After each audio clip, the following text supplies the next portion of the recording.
is going to be a long explanation, is that right? Okay, how do I explain the ghost? So, if anybody's familiar with my articles and books, I refer to thought forms as a tulpa. It's an old word that was used in Tibet. What a thought form is basically a thought that has been thought long enough that its vibration, instead of behaving in wave function, is starting to behave more like a particle in its properties. So even though it does not have what we might call, to some people it doesn't have a sight and a sound and a texture, it still has more of them than just the thought that you would think of as an abstraction. Thoughts are not abstractions, but it's a more manifested version of thought. And these thought forms can, at times, meddle with electricity. They can sometimes manipulate physical objects. They can manifest in many ways, and they're incredibly dependent on people who are focusing on them. So if somebody who is able to see them comes into a room, like me, the chances are you're going to get a lot more poltergeistic activity, what people would say is poltergeistic activity, because they can actually utilize the energy off of other things within this universe in order to manifest themselves. When you die, you are source energy. So your energy, which you are completely focused into this physical body with, will pull back out of this physical body. It stays behind. Will pull back out of this tulpa, which a thought form is essentially the idea of you.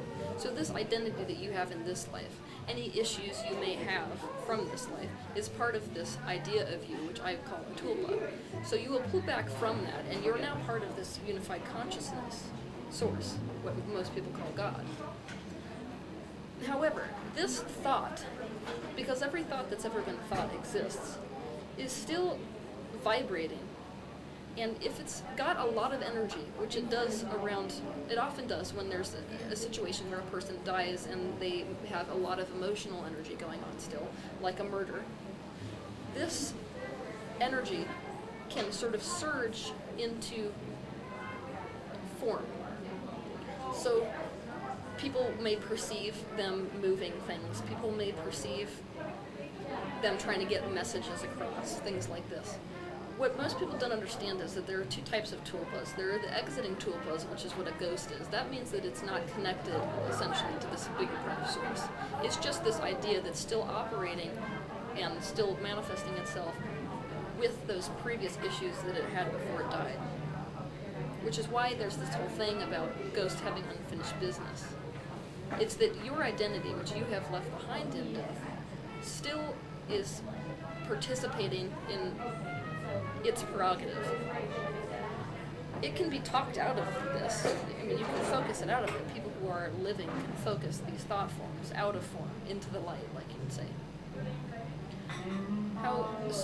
But there's also an entering tulpa.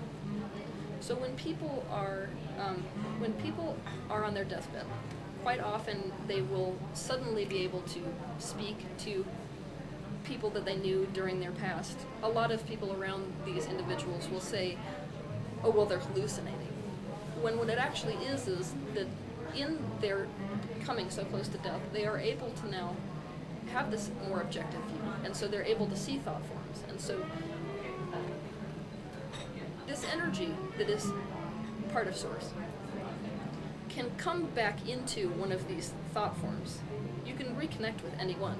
I mean, potentially, if you die, you can reconnect with a thought form that happened centuries and centuries ago.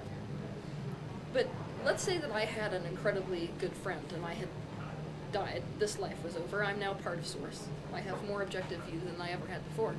I can reactivate this vibration of this thought that that person knew, the me that they knew in this life. And if they're going through a difficult situation, it may be of benefit for them to see me in that light again, because that's the one that is familiar to them and the one that comforts them. So I may choose to go back into that.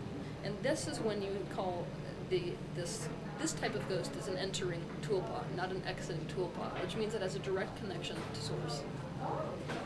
This is also what what people say as, you know, call angels. This is what an angel is. It is that thought, this source has projected itself into a thought that is not quite a physical structure yet, but it's still serving a purpose here on this earth, which is different than a ghost, of course, which is this exilic tulpa, which is just a thought form of you, the idea of you in this life, which is continually sort of stuck in this pattern of vibration still.